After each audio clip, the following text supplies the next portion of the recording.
जारी है और महाराष्ट्र में लगातार एनडीए बहुमत के पार, तो वहीं झारखंड में इंडिया गठबंधन सरकार बनाता हुआ नजर आ रहा है। दोनों राज्यों में अलग अलग परिणाम नजर आ रहे हैं। एक और जहां एनडीए सरकार बनाने की स्थिति में नजर आ रहा है, हालांकि ये शुरुआती रुझान है, परिणाम आने अभी बाकी हैं, लेकिन शुरुआती रुझानों को अगर समझा जाए तो बड़ा गैप है, बड़ा अंतराल दोनों के बीच में है। सीधे तौर पर कहा जा सकता है कि महाराष्ट्र अब फिर से शिंदे का हो सकता है। तो वहीं झारखंड में इंडिया गठबंधन लगातार लीड करता हुआ नजर आ रहा है, 50 के पार जा रहा है। मेरे साथ स्टूडियो में चर्चा करने के लिए लगातार बने हुए हैं बीजेपी प्रवक्ता वीरेंद्र कुमार शर्मा जी और कांग्रेस प्रवक्ता सीएल यादव जी हमारे साथ जुड़ चुके हैं। सीएल यादव जी, आपका बहुत बहुत स्वागत है। सीएल यादव जी, जिस प्रकार से जो परिणाम आ रहे हैं, एग्जिट पोल भी नहीं बता रहे थे और अब जो परिणाम आए हैं उन पर शिवसेना उद्धव गुट की ओर से प्रतिक्रिया आई है। संजय राउत ने कहा है कि ये परिणाम जनता के नहीं हो सकते हैं, ये परिणाम इनमें कहीं न कहीं बड़े मात्रा में गड़बड़ की गई है, नकारा गया है इन चुनाव परिणामों को। आशीष जी, जनता का जो आदेश है उस सिरोधार्य है, जनता सर्वोपरि है, जनता जनार्दन है। मैंडेट जो आ रहा है हम उसका सम्मान करते हैं, लेकिन कहीं न कहीं क्वेश्चन लगाता है कि जो हालात बन रहे थे, जो ज़मीनी हकीकत थी महाराष्ट्र की, उस ज़मीनी हकीकत में जो मुद्दों की बात कांग्रेस ने की, इंडिया अलायंस ने की, एमवीए ने की, वो मुद्दे कहीं न कहीं डर के नीचे छुप गए। जिस प्रकार बटोगे तो कटोगे, एक हो तो सेफ हो, फिर इनके नेता कह रहे कि साहब ये महाराष्ट्र में नहीं चलेगा। जिस प्रकार धनबल का जो रहा, प्रशासन ने जिस प्रकार, इलेक्शन कमीशन ने जिस प्रकार का रोल निभाया, तो उस प्रकार से लगता है कि ये लोकतंत्र के साथ खिलवाड़ खुले आम महाराष्ट्र में हुआ। अब चुनाव रिजल्ट है और इस देश को कांग्रेस और इंडिया गठबंधन ने मजबूती दी है, लोकतंत्र को मजबूती दी है, संस्थाओं का सम्मान किया, लेकिन आने वाले समय इसके लिए एक बहुत बड़ा क्वेश्चन मार्क लगाएगा कि ये क्या हो रहा आज देश और प्रदेशों में। बिल्कुल, लेकिन लड़ाई आपकी कांग्रेस और भाजपा की मानी जाती थी, एनडीए और इंडिया गठबंधन की लड़ाई को मान लेते हैं, लेकिन इंडिया गठबंधन का पूरा प्रदर्शन अगर देखें तो शिंदे की शिवसेना से भी मुकाबला नहीं कर पा रहा इंडिया गठबंधन पूरा। सब जो कन्फ्यूजन क्रिएट किया गया मतदाता के बीच में जो चुनाव चिन्ह को लेकर के, जैसे कि एनसीपी शरद पवार गुट का जो तूताड़ी जो ग्रुप वो था सिंबल, और भाजपा ने चुनाव आयोग के बैसाखियों के सहारे करीब करीब 200 सीटों पे तुरई सिंबल के जो भी इंडिपेंडेंट कैंडिडेट्स थे उनको तुरई सिंबल दिया। तो कहीं ना कहीं कन्फ्यूजन आया। ये लोकसभा चुनाव में भी हुआ है बहुत सारी सीटों पे, 6 से 7 सीटों पे, और ये कहीं ना कहीं विधानसभा चुनाव में भी हो रहा है। तो जो भाजपा की बी टीम है, ईडी, इनकम टैक्स, सीबीआई और जो इलेक्शन कमीशन, आपके चुनाव चल रहे हैं, ईडी की रेड हो रही है, सीबीआई की रेड हो रही है, इनकम टैक्स की रेड हो रही है, ये कहीं ना कहीं डर का माहौल जो बनाने की कोशिश की गई। बात को मैं एग्री कर लेता हूं, आप कह रहे हैं उस बात को मैं एक्सेप्ट कर लेता हूं, लेकिन इससे कितना प्रभावित कर सकता है कोई चुनाव को? 10%, 15%, 20%, लेकिन यहाँ स्कोर आप देखिए 220 और 54, ये इतना बड़ा गैप ईडी और सीबीआई के जरिए इसको हथियार बना करके आम आदमी को तो डराया नहीं जा सकता है। सब लोकसभा चुनाव में देखें तो 48 में से 30 सीटों पे इंडिया गठबंधन को जीत मिली थी और वोटों का अंतर बहुत कम था, 2% से भी कम का अंतर था, लेकिन 30 सीटों पे इंडिया गठबंधन जीता था। यहाँ पे 3 से 4% का गैप माना जा रहा है और 1.5% की वोटिंग जो आंकड़े आया उसके बाद में 1.5% की वोटिंग बढ़ गई। और जो हरियाणा में जो खेला गया उसी तरह महाराष्ट्र में भी खेला गया है इलेक्शन कमीशन द्वारा वोट प्रतिशत में हेराफेरी करके। बिल्कुल वीरेंद्र जी, जिस प्रकार से सीएल यादव जी ने कहा है कि वोट प्रतिशत के जो डेटा हैं उनमें हेराफेरी की गई है, तो इस बात से तो सीधा संकेत है कि चुनाव आयोग की जो प्रक्रिया है उस पर कहीं न कहीं सवालिया निशान जरूर खड़ा हो रहा है। देखिए आशीष जी, एक आज से 2 या 3 दिन पूर्व भी जब आपके इसी चैनल पे डिबेट थी तो मैंने कांग्रेस के मित्र से यही कहा था, जब आपकी हार स्वीकार होगी तो आप ईवीएम पे और चुनाव आयोग पर संवैधानिक संस्थाओं पे आरोप लगाओगे। यही कार्य इन्होंने किया। इन्होंने यह स्वीकार नहीं किया कि इनकी जो महाराष्ट्र में फूट थी, इनकी आपसी जो लड़ाई थी वह सामने थी। कैसे थी आप समझिए। चुनाव परिणाम से पूर्व है, परसों और कल का आप घटनाक्रम देखेंगे तो कांग्रेस ने कहा कि महाराष्ट्र में कांग्रेस का मुख्यमंत्री बनेगा, शिवसेना ने कहा ये क्या बात हुई, आपके मुख्यमंत्री कैसे बनेंगे, हमारे बनेंगे। तो यानी जो ये लड़ाई थी वो परिणाम से पहले ही दिख गई थी, इनमें आपसी फूट जो थी वो पहले ही दिख गई थी, पहला विषय। दूसरा विषय यह था कि जनता यह जान गई थी कि वास्तविक शिवसेना तो एकनाथ शिंदे की है, उद्धव ठाकरे तो उसके वारिस ही नहीं है बाला साहब के, क्योंकि उन्होंने जिस प्रकार से कांग्रेस के साथ जो ठगबंधन किया था वो उसे स्वीकार नहीं कर रहे थे, क्योंकि कांग्रेस केवल और केवल तुष्टीकरण का ही कार्य करती आई इस देश में, तो महाराष्ट्र की जनता उसे स्वीकार ही नहीं कर रही थी। ठीक वैसा ही एनसीपी के साथ हुआ, एनसीपी को भी उन्होंने अजीत पवार को ही स्वीकार किया, शरद पवार को उन्होंने नकार दिया है। तो निश्चित रूप से जो परिणाम सामने आ रहे हैं उसमें एक चौथा जो कारण जो घटक बन रहा है, कारण बन रहा है, वह यह है कि महाराष्ट्र की जनता ने भारतीय जनता पार्टी की योजनाओं पर, भारतीय जनता पार्टी की प्रदेश सरकार ने जो कार्य किए उन कार्यों पर, और केंद्र की जो नरेंद्र मोदी जी की सरकार जो भारत को सशक्त और समृद्ध बनाने का कार्य कर रही है उसके ऊपर मोहर लगाई है, और उसके परिणाम सामने है। अब ये चाहे संवैधानिक संस्थाओं के लिए कहें, चाहे ईडी के लिए कहें, चाहे चुनाव आयोग के लिए कहें, मैं इनसे एक ही प्रश्न पूछना चाहता हूं कि भैया ईडी से इतना क्यों डर है आपको? ईडी से वही डरता है जिसने कोई न कोई बेईमानी की है। अब गांधी परिवार के, आज तक मैं इतनी डिबेटों में पूछता आया हूं कि भाई ये बता दीजिए ना, गांधी परिवार के इकोनॉमिक सोर्स क्या हैं, उनके पास इतना धन कहां से आ रहा है, वो ये कभी नहीं बताते, क्योंकि उनके पास से जो सोर्स हैं वो भ्रष्टाचार के हैं, वो कभी नहीं बताएंगे। सिर्फ एक ही आरोप लगाएंगे, ईवीएम, चुनाव आयोग, ईडी और संवैधानिक संस्थाएं, इसके अलावा इनके पास कोई नहीं। इन्होंने कभी जनता के जो परिणाम रहे उसे समझने की कोशिश नहीं की। और लोकसभा चुनाव में देखिए आशीष जी, लोकसभा चुनाव में इनकी कितनी कम सीटें आई, उसके बाद भी इन्होंने जनता को क्या बताने की कोशिश की? इन्होंने बताया कि हम तो बहुत बड़ी सीटें लेके आए हैं, बहुत विजय हमारी हुई है, राहुल गांधी जी प्रधानमंत्री बनने जा रहे हैं। भैया आप विपक्ष में बैठे हो, लेकिन उसके बाद भी इतना घमंड आपका था, तो जनता ने इनको आईना दिखा दिया कि भैया घमंड मत कीजिए, आप बैठे रहिए, आप अभी विपक्ष में बैठने लायक भी नहीं हो। और इन्होंने क्या किया था? इन्होंने जो किया कि राहुल गांधी जी जाकर आज भी एक ही बात कर रहे हैं, आजादी के इतने साल बाद भी जब कांग्रेस को आईना जनता दिखा चुकी है, उसके बाद भी राहुल गांधी अभी भी देश को बांटने का ही कार्य कर रहे हैं। वो निरंतर कर रहे हैं, मैं जाति जनगणना कराऊंगा, मैं जाति जनगणना कराऊंगा। भैया लोकसभा में जनता ने आपको नकार दिया, हरियाणा में जनता ने आपको नकार दिया है, फिर भी आप समझ नहीं पा रहे कि जनता जाति नहीं कि जनता को बांटे, समाज को बांटे, लेकिन फिर भी उनके दिमाग में कीड़ा घुस चुका है कि मैं जाति जनगणना करानी है मुझे, मैं उससे प्रधानमंत्री बन जाऊंगा, जाति जनगणना कराऊंगा, प्रधानमंत्री बन जाऊंगा। भैया आप प्रधानमंत्री नहीं, आप मुख्यमंत्री लायक भी नहीं है अभी तो जनता ने जो निर्णय दिया महाराष्ट्र में वह यही दिया है कि उन्होंने तुष्टीकरण की नीति को अस्वीकार कर दिया।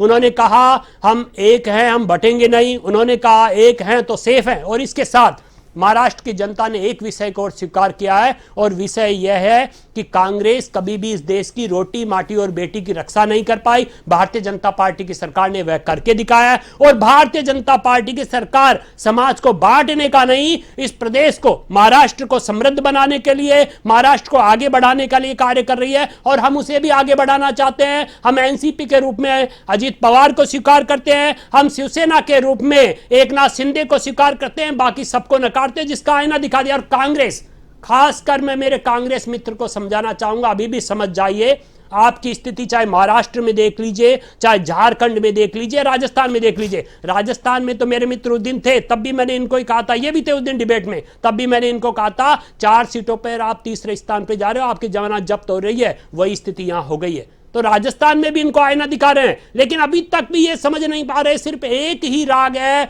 संवैधानिक संस्था। अरे भैया भारत में रह रहे हो, भारत का अन्न खा रहे हो, भारत की जनता आपको विपक्ष में बैठा रही है, भारत की जनता आपके जनप्रतिनिधि चुनकर आपको आगे बढ़ा रही है, भारत की जनता ने आपकी सरकारें स्वीकार की है। उसी जनता को आप क्या दिखाना चाह रहे हो कि जो संस्थाएं बनी, इस देश ने बनाई, लोकतंत्र आजादी के बाद जनता की मेहनत से वो संस्था इतनी मजबूत बनी, लोकतंत्र मजबूत बना, उस लोकतंत्र को आप आपातकाल लगा के जिस प्रकार आपने काला धब्बा लगाया था, उसी प्रकार आप पुनः उसके ऊपर काले छींटे लगाना चाह रहे हो। तो अब समझ जाइए, जनता आपको बार बार समझाने की कोशिश कर रही है, समझ जाइए, समाज को बांटने का कार्य मत कीजिए। अगर भारतीय जनता पार्टी देश को और प्रदेश को समृद्ध बनाने के लिए कार्य कर रही है तो आप भी उसके साथ सहयोग कीजिए, ना कि सिर्फ विदेशों में जाकर भारत को नीचा दिखाने का कार्य कीजिए। सीएल यादव जी, जिस प्रकार से आरोप लगाए गए हैं, आपने जितनी भी बातें कही है उनको नकारा गया है, वीरेंद्र जी ने जिस प्रकार से जवाब दिया है, क्या कहेंगे? देखो, भाजपा के पास झूठ और जुमलों के अलावा कुछ भी नहीं है।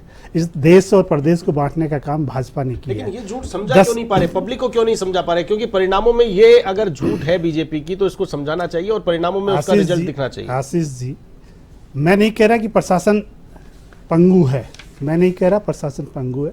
ये ईडी की बात कर रहे थे, ये सुप्रीम कोर्ट का आदेश है। सुप्रीम कोर्ट कह रहा है 5000 आपने केस दर्ज किए और 40 के ऊपर भी आपका निर्णय नहीं है। ये सुप्रीम कोर्ट का आदेश है।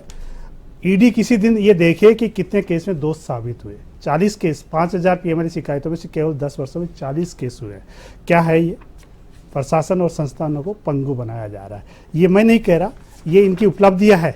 ये गुजरात मॉडल की उपलब्धियां है कि गुजरात मॉडल में कितना ड्रग्स पकड़ा जा रहा है। 21,000 करोड़ का ड्रग्स पकड़ा जाता है, 3,000 क्विंटल। अरे पकड़ रहे हो, क्या पकड़ रहे हो, क्या पकड़ रहे हो शर्मा जी, क्या पकड़ रहे हो, क्या पकड़ रहे हो? इसका मतलब तुम्हारी नाक के नीचे घुसपैठ हो रही है ना, तुम्हारी नाक के नीचे घुसपैठ हो रही है। मुंबई में हमला हुआ था, मुंबई में हमला हुआ था और जो नाव थी वो गुजरात की थी, वो गुजरात की थी। यहाँ पे अस्पतालों के हालात क्या है? कांग्रेस की सरकार का अरे आपके निकम्मेपन का है। बालाकोट पुलवामा क्या है? संसद में हमला क्या है? बालाकोट संसद में हमला आपकी छदम राष्ट्रवाद की सरकार में संसद में हमला। मुख्यमंत्री जनता के बीच में जुमले लेके जाते हैं, 7 मिनट में भाग लेते हैं वहां से। मुख्यमंत्री के ऊपर जनता ने निर्णय दे दिया है। ये प्रधानमंत्री है। 2014 से 2019 तक यूपीए सरकार के जो प्रोजेक्ट्स है उनका प्रधानमंत्री ने बिल्कुल आपको रोकना चाहूंगा। पीसीसी मतगणना का दौर लगातार जारी है। महाराष्ट्र में लगातार एनडीए बहुमत से काफी आगे है, तो वहीं झारखंड की बात करें तो वहां इंडिया गठबंधन सरकार बनाता हुआ नजर आ रहा है। मेरे साथ लगातार 2 मेहमान जुड़े हुए हैं, बीजेपी प्रवक्ता वीरेंद्र कुमार शर्मा जी और कांग्रेस प्रवक्ता सीएल यादव जी।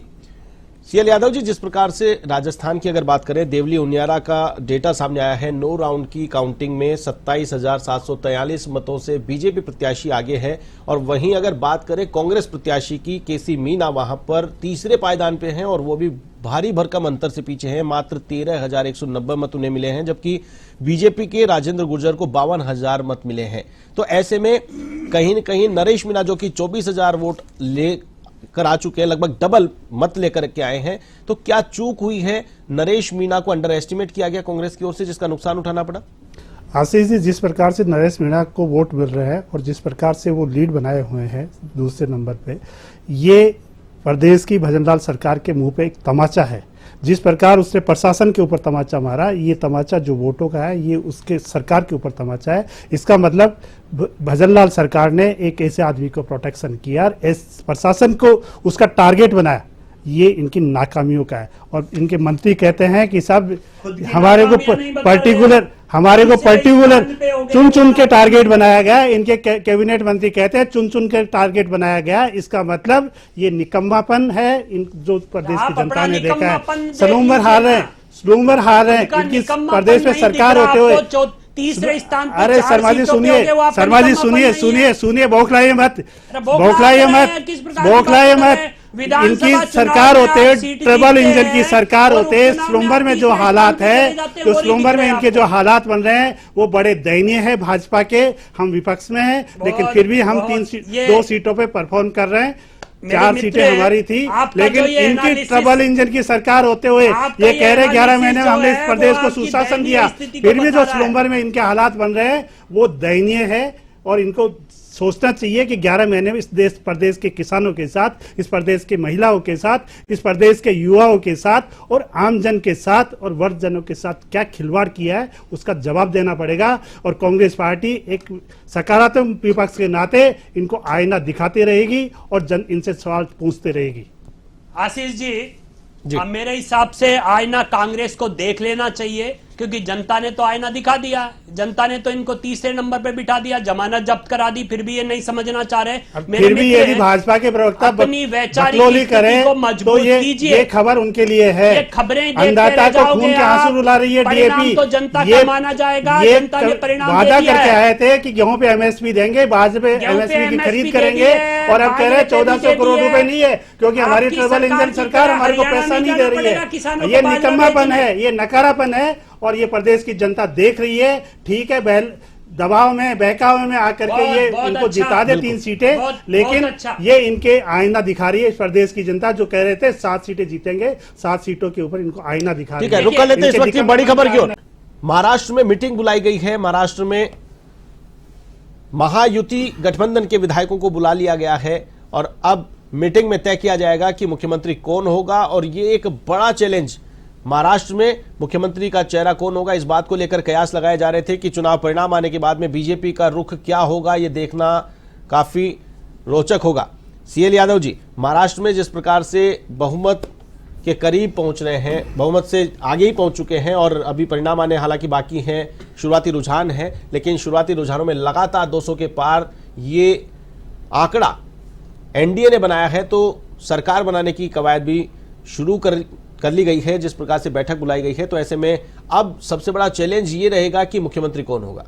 आशीष जी, सबसे बड़ा सवाल है कि भाजपा लोकतंत्र का सम्मान करेगी, संविधान का सम्मान करेगी, या पर्ची से मुख्यमंत्री बनाएगी, पर्ची से प्रधानमंत्री बनाने की जो परंपरा है उसको जारी रखेगी।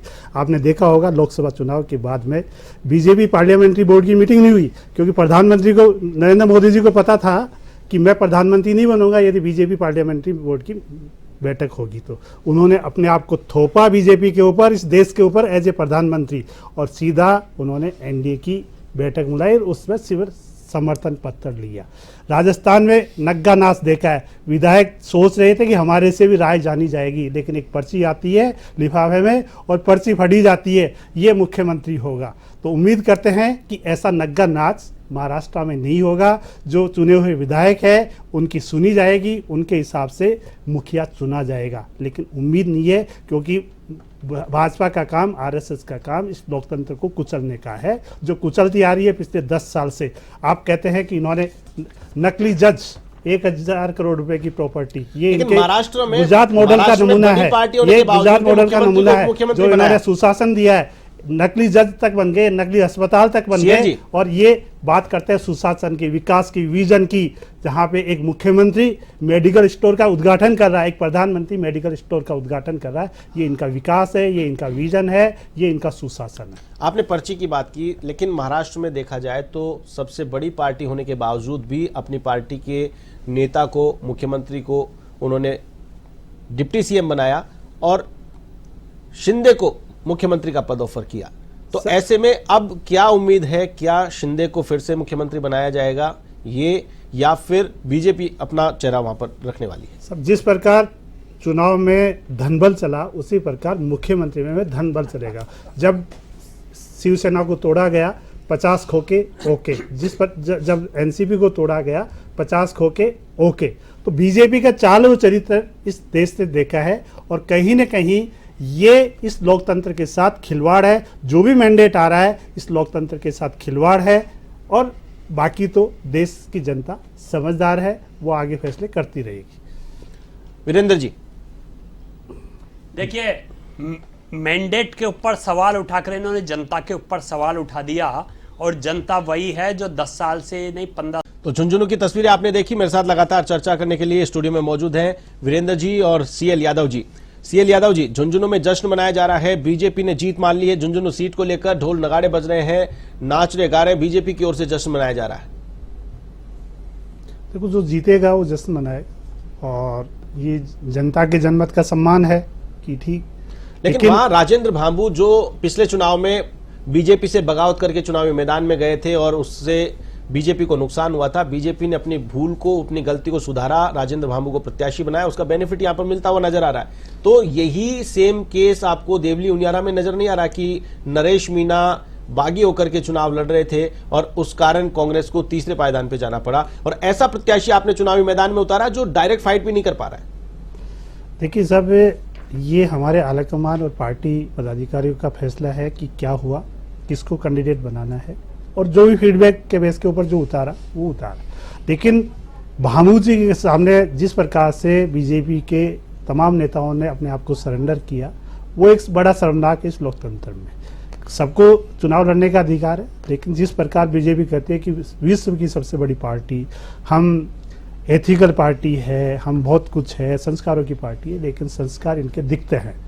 अब रही बात, ये कहते हैं कि सब जिस प्रकार से महाराष्ट्र में इन्होंने लाडली बहना के नाम से जनता को धमकाया, इनके सांसद और नेता, तमाम नेता जनता को धमका रहे थे, ये इनके सामने। ये कहते हैं कि साहब हमने विकास किया, शराब तस्कर ने खंडहर में खोला अस्पताल, ये इनका गुजरात मॉडल की सक्सेस है।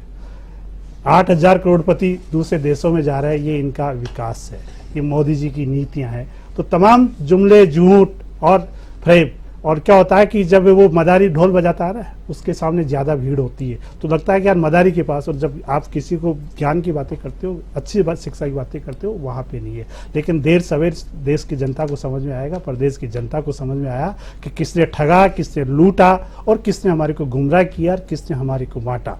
ये आज देश के प्रधानमंत्री को कहना पड़ता है कि इंडिया जीता तो आपकी रोटी, बेटी, माटी छीन ले जाएगा। एक देश का गृह मंत्री जो पिछले 10 साल से जिनकी सरकार है, डबल इंजन की सरकार रही 5 साल झारखंड में, वो कहते हैं घुसपैठिए आ गए। ये निकम्मापन है या इनकी उपलब्धियां, ये बीजेपी को डिसाइड करने दो, प्रदेश, देश और प्रदेश की जनता डिसाइड करेगी। यहाँ पे आके प्रधानमंत्री कहता है कांग्रेस जीती तो आपका मंगलसूत्र ले जाएगी। भाई मंगलसूत्र तो आपने छीन लिया इस देश की जनता का। 28,000 का सोना 80,000 को पार करवा दिया, और जो सोना गिरवे रख के जो लोन दिया जा रहा है वो रिकॉर्ड तोड़ रहा है। तो मंगलसूत्र किसने छीना, भैंस किसने खोली, ये पूरा देश कहते हैं। ये कहते हैं कि हम गाय की रक्षा करेंगे, लेकिन इन्हीं के ये जो इनको इलेक्ट्रल बॉन्ड दे रहा था वो सबसे ज्यादा एक्सपोर्ट बीफ का कर रहा है। जो छापे पड़े इन्हीं की डबल इंजन की, ट्रबल इंजन की सरकार के यूपी में, उससे सामने आ गया कि कौन बीफ के कारोबारी है, किसको टारगेट किया जा रहा है। ये गुमराह करने का, लटकाने का, भटकाने का काम करते हैं। राजस्थान में जब जब इनकी सरकार आई है, कांग्रेस के प्रोजेक्ट्स को लटकाने का काम किया, चाहे वो रिफाइनरी हो, चाहे ERCP हो, चाहे जयपुर मेट्रो, या तमाम बड़े प्रोजेक्ट जो फ्लैगशिप प्रोग्राम्स थे उनको लटकाने का काम किया है। अभी भी जयपुर मेट्रो के बारे में इनके जो विधायकों के बयान आ रहे हैं कि साहब वो उधर नहीं जाएगी, वो इधर जाएगी, किसको फायदा कर रहा है। और इस देश में जो प्रदेश में जो जहर घोला जा रहा है नफरत का, पोलराइजेशन का, वो पूरा देश और प्रदेश देख रहा है। और ये जो जनमत है ये कहीं न कहीं डर के, भय के और दबाव के माहौल में आया है, क्योंकि इनके तमाम नेता, एक मुख्यमंत्री कह रहा है, एक प्रधानमंत्री कह रहा है कि एक रहोगे तो सेफ रहोगे, एक मुख्यमंत्री कह रहा है कटोगे तो बटोगे, तो उसके रुझान आ रहे हैं। ये जनता का मैंडेट नहीं है, जैसे संजय राउत जी ने कहा, तमाम इंडिया के नेताओं ने कहा कि ये जनता का मैंडेट नहीं है, ये इनकी संस्थाओं का जो बी टीम काम कर रही है, जो ओवैसी इनके लिए बी टीम का काम कर रहा है, जो तमाम दूसरे जो जनता का प्रदेश को बांटने का काम कर रहे हैं। आपके ये शब्द है ना, उनकी मिलीभगत का स्थिति हुई कि जनता का मैंडेट है। और जो 34,000 करोड़ के जो नगद बांटने का जो आरोप है, वो आरोप सही साबित हो रहा है इस जनमत को देखते हुए, इस मैंडेट को देखते हुए। और जिस प्रकार इनके एक राष्ट्रीय महासचिव नग्गे पकड़े गए नोट बांटते हुए, वो उनका मैंडेट है। जिस प्रकार होटलों में पैसा बरामद हुआ, पब्लिक ने बरामद किया, वो इनको बेनकाब कर रहा है। तो ये कहते हैं कि हम सिद्धांतों की पार्टी है, इनका कोई सिद्धांत नहीं है। एन प्रकार जनता को धमका करके, वोटर को धमका करके, इंस्टीट्यूशंस को कब्जा करके और ये सत्ता हथियाना है। और इनके नेता कहने लगे शासन और प्रशासन पे हमने कब्जा कर लिया, ये इनके नेताओं के उद्गार है। तो ये देश को किस दिशा में लेके जाएंगे। एक प्रधानमंत्री के पास इतना वक्त है कि एक 9 लाख की आबादी वाले देश से वो 3 दिन तक जश्न मना रहे हैं। यहाँ पे मणिपुर जल रहा है, यहाँ पे राजस्थान में जल रहा है, लेकिन वो वहाँ जश्न मना रहे ढोल ताशों के साथ। और वहाँ की जो हमारे जो प्रवासी लोग हैं उनको टारगेट बनवा रहे हैं वहां पे कि कहीं नफरत फैलाते रहेंगे। ये वीरेंद्र जी, लटकाने, भटकाने, अटकाने का काम बीजेपी कर रही है, डर का माहौल दिखा करके ये जनमत जुटाया गया है, धनबल का भारी प्रयोग किया गया है, और आपके नेता संजीदगी के साथ में देश पर ध्यान नहीं दे रहे और विदेशों के दौरे कर रहे हैं। देखिए, कांग्रेस फिर वही कार्य कर रही है जिसके कारण ये लगातार मुंह पे तमाचे खाते जा रही है। भैया ऐसा मत कीजिए। अभी भी 65 साल तक सत्ता से बाहर रखा है इसी देश ने। अभी भी जनता को समझिए, आप 65 साल तक जनता आपको को आईना समझने दिखाया, की कोशिश झूठ और कर जुमले लीजिए। ज्यादा चल गए, इसलिए आप आशीष सत्ता जी, में बैठे हो। जिस दिन राजस्थान हकीकत पे में आओगे, कहावत विकास- है, मुद्दों पे आओगे, विकास के मुद्दों पे आओगे, उस दिन राजस्थान ये में दो कहावत पे आ है, जाओगे वापस जो रस्सी जल गई 1984 लेकिन में बल आए थे, नहीं गया 2 है। सीटों पे आ जाओगे 1984 में आए थे। जमानत जब्त हो गई आपकी। अरे हमारी तो नहीं हुई, हम तो आपकी 3 पे, राजस्थान में 2 4 पे। सीटों पे जमानत जब्त हो गई आपकी है। सिलंबर में हाल देखिए ने, 4 सिलंबर में सीटों हाल पे देखिए ने, जमानत जब्त हो गई है। आपकी झुंझुनू- डबल इंजन की सरकार झुंझुनू होते तो हुए आपकी जीती हुई सीट सिलंबर थी। की जनता ने जमानत जब्त आपको हो गई। आईना दिखा दिया। देवनी उनियारा जमानत जब्त हो गई। सिलंबर की खींवसर जनता में ने आईना जमानत दिखा जब्त हो दिया गई। आपको। हम तो 84 सिलंबर में अरे आपकी जमानत पूरे जब्त हो तमाम गई है। प्रशासन को तमाम प्रशासन को परजीवी यूज करते पार्टी हुए, जो हमारे तमाम प्रशासन को प्रधानमंत्री यूज ने करते कांग्रेस हुए के लिए आपने कहा, प्रशासन परजीवी को पार्टी, प्रशासन परजीवी का पार्टी इकबाल बन खत्म चुके करते हैं। हुए इस प्रदेश में जिस प्रकार आशीष से जी, कब्जा किया है आशीष उसने जी, आप आईना देखिए, दिखा दिया सिलंबर में। उत्तर प्रदेश में एक पहलवान है अमेठी के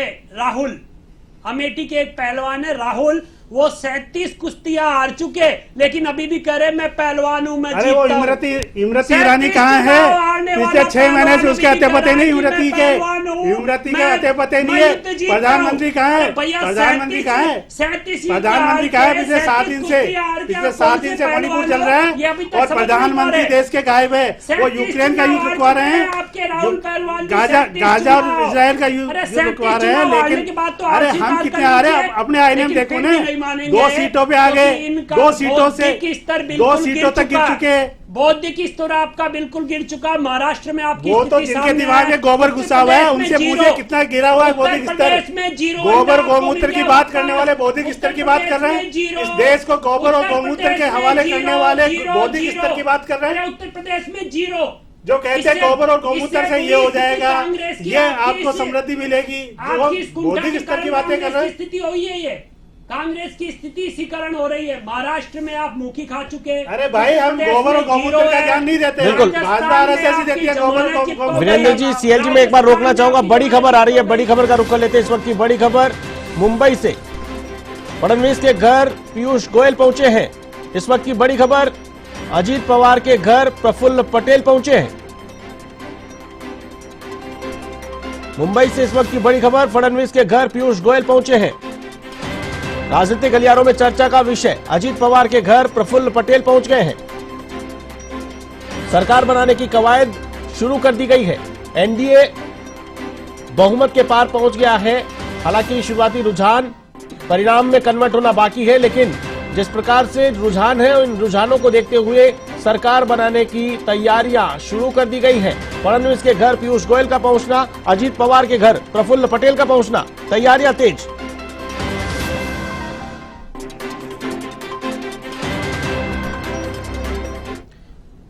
बिल्कुल, चर्चा का दौर लगातार जारी रखते हैं। वीरेंद्र जी, फडणवीस के घर पहुंच गए हैं पीयूष गोयल, प्रफुल्ल पटेल पहुंच गए हैं अजीत पवार के घर, तो महाराष्ट्र में तैयारियां शुरू कर दी गई हैं सरकार बनाने की। निश्चित रूप से वह हमारी सरकार है, पुनः सरकार बनाने जा रहे हैं, क्योंकि जनता ने विश्वास व्यक्त किया है हमारी योजनाओं पर, हमारे नेतृत्व पर, और उस कांग्रेस को बिल्कुल नकार दिया जो केवल बांटने का कार्य करे, जो केवल यही कहती है, विकास की बात नहीं करती। वो कहती है हम जातिगत जनगणना कराएंगे, वो कहती है राहुल गांधी देश के नेता है, सिर्फ और सिर्फ राहुल गांधी, सिर्फ और सिर्फ गांधी परिवार को राष्ट्र का नेता मानती है, और इनकी नेता को पुनः स्टूल पे बैठाने की तैयारी कर रही है। इनके सबसे बड़ी पार्टी महाराष्ट्र में फडणवीस को स्टूल पे बैठाने की तैयारी कर रही है। हरियाणा में आर के बाद भी अभी तक इनका आईना अभी तक भी उसको साफ नहीं कर पा रहे कि भैया अरे साहब, सबसे बड़ी पार्टी फडणवीस को स्टूल पे बैठाने जा रही है वापस। सुन लीजिए आप, जनता ने आपको आईना दिखा दिया, हराकर घर बिठा दिया, फिर भी वही राग अलाप रहे हैं। मेरे मित्र,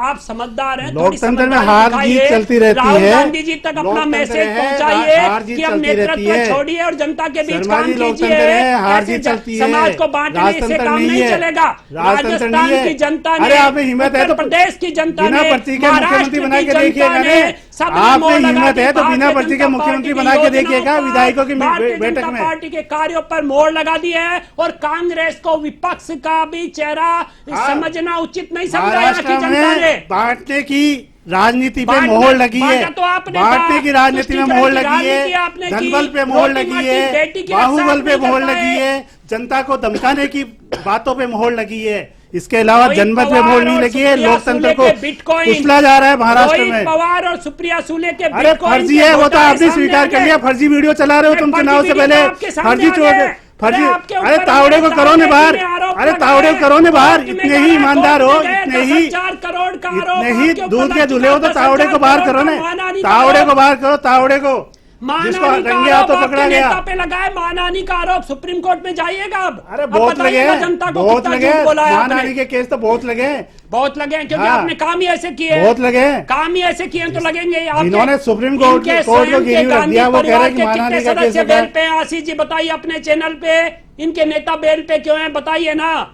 अरे तो करो ने 10 साल से निकम्मेपन बेल पे चल निकम्मेपन रहा की हालात अरे है, कोर्ट कर करो रहा ने है, 10 क्या साल से, करेंगे? कोर्ट कर करो रहा ने है, 10 साल कोर्ट से, कर रहा है, बेल पे, अरे जमानत पे, अरे जमानत पे, कब भग गांधी जाओगे, परिवार, कब जमानत भग पे, जाओगे, गांधी परिवार, कब भग जिस जाओगे? परिवार को आप अरे नेता 10 साल मानते से हो, क्या जमानत पापड़ तल पे। रहे हो क्या? देखिए, 10 साल से क्या कर रहे हो? कैसे हो गई? पापड़ इसके तल पास रहे हो, नेता नहीं है। पापड़ तल रहे हो, उसके पास जो पकौड़ी तल नेता रहे है, वो ऐसे हो, हैं जो नाली से जेल गैस में बना रहे हो, जाने 10 साल के से लिए कर क्या तैयार रहे हो? है। जेल में जाने वाले अरे नेता, तुम्हारे कांग्रेस प्रधानमंत्री के की नेता, औकात ये रह गई राहुल कि वो गांधी मेडिकल जेल स्टोर का में, उद्घाटन कर रहा सोनिया है, गांधी उसको जेल समझ में नहीं आती। जमानत पर मुख्यमंत्री की बाहर औकात है, रह गई, केवल मेडिकल जमानत स्टोर पर का उद्घाटन बाहर। कर रहे हो मेरे मित्र और बात समझ करो जाइए विकास अभी भी। की। आपके जगह पास जगह नेता ड्रग्स नहीं के है क्या? रैकेट बना दिए, जगह जगह ड्रग्स की आपके देश को पास नेता नहीं है क्या? उड़ता राहुल भारत गांधी और बना सोनिया दिया, गांधी इस जो देश जमानत को उड़ता पर, भारत उनके बना अलावा दिया नेता नहीं है क्या आपके आपने। उड़ता पास? पंजाब के बाद में नेता उड़ता नहीं हरियाणा है के आपके बाद में इस पास, देश को पंजाब उड़ता को भारत आपने बना लूटा। दिया। पंजाब में आपकी सरकार थी, अरे आपने लूटा। अरे उड़ता भारत आपने बनाया पंजाब के बाद में, पंजाब उड़ता में भारत तो- बना दिया 10 साल से इस देश को। आपने स्वीकार किया ना पंजाब को, आपने किस स्थिति पंजाब की? में अकाली दल की खालिस्तान सरकार थी, में- उसने उड़ता पंजाब बनाया। खालिस्तान और अब 10 साल से आतंकवाद भारत को आपने उड़ता दिया पंजाब भारत को। बना रहे हो। खालिस्तान और आतंकवाद आपने दिया, और इसी कारण हमने आज नहीं आपकी दिया, स्थिति ये हमने हो नहीं चुकी दिया, है। वो आपके सरकार बनाने वाले सारे हरियाणा में हार आतंकी, गए, जम्मू कश्मीर हरियाणा पंजाब में नॉर्थ हार ईस्ट गए, जितने जितने हरियाणा आतंकी में पार्टियां हार हैं वो आपके गए, साथ सरकारें महाराष्ट्र में बनाते हार गए, हैं, राजस्थान में बीजेपी के साथ जमानत जब्त। सरकारें बनाते हैं आतंकी। हरियाणा में हार गए, महाराष्ट्र में हार अरे गए, साहब राजस्थान में आपने जमानत जम्मू जब्त। कश्मीर में आतंकी पार्टी के साथ सरकार बनाई, आशीष जी, अकाली आप दल के स्थिति साथ देखिए, आपने पंजाब में जो सरकार पार्टी बनाई, विधानसभा हमने नहीं बनाई। चुनाव में जीतती है, उपचुनाव में उसकी जमानत जब्त हो जाती है, फिर भी वो पार्टी अपना घमंड में इतनी भरी हुई है कि अभी तक समझ अरे हम नहीं पा रही नकली क्या जज हो नहीं गया। बनाते आपकी तरह, क्या नकली हो जज नहीं गया? बनाते। अरे नकली तो जज आपके नहीं कैंडिडेट बनाते हो हम। गए जिनको जनता ने नकार दिया, अरे जमानत नकली जब्त जज हो नहीं बनाते। गई, नकली जज। जिनको इतने भी वोट नहीं मिले कि वो अपनी जमानत पे बचा सके। इससे जमानत- बुरी स्थिति कांग्रेस की जमानत- क्या होगी? मेरे मित्र आईना अरे देखिए, आईने 70 को साल साफ तक तो कीजिए आपकी कि जमानत जनता आईना दिखा रही 70 है। साल तक आपकी जमानत जब्त हुई है। जनता ये एसएमएस आपको मेडिकल आईना हाल, दिखा रही है। ये एसएमएस मेडिकल हॉस्पिटल के हाल है, चार एसएमएस सीटों हॉस्पिटल पर के हाल जमानत है जब्त। कि वहां पे इलाज नहीं मिल रहा सीटों पर जमानत प्रदेश की जब्त। जनता को। राजस्थान में कांग्रेस का बंटा ढाल, इससे ज्यादा और क्या बंडा होगा? सलूम्बर को संभालो, सलूम्बर को। सलुम्बर में आपकी जमानत सुनो, जब्त, हम संभालो। संभालेंगे, आप संभालिए।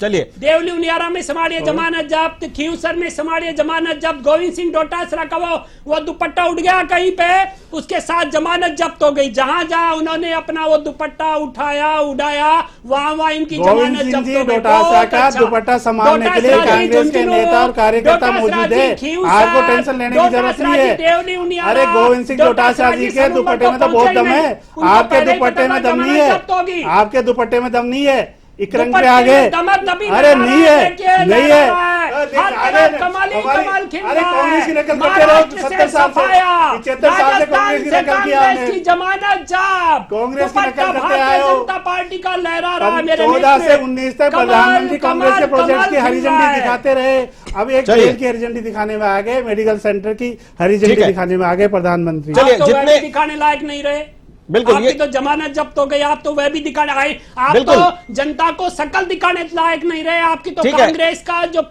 चुनाव चिन्ह है वो भी जब्त होने जा रहा है, अगर यही स्थिति रही तो।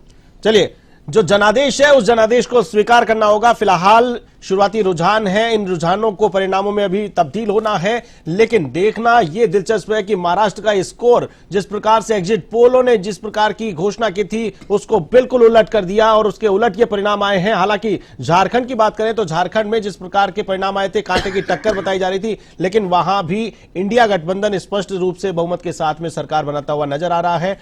यहां पर कवरेज लगातार जारी रहेगा, लेकिन रुकेंगे एक छोटे से ब्रेक के लिए। देखते रहिए A1 TV।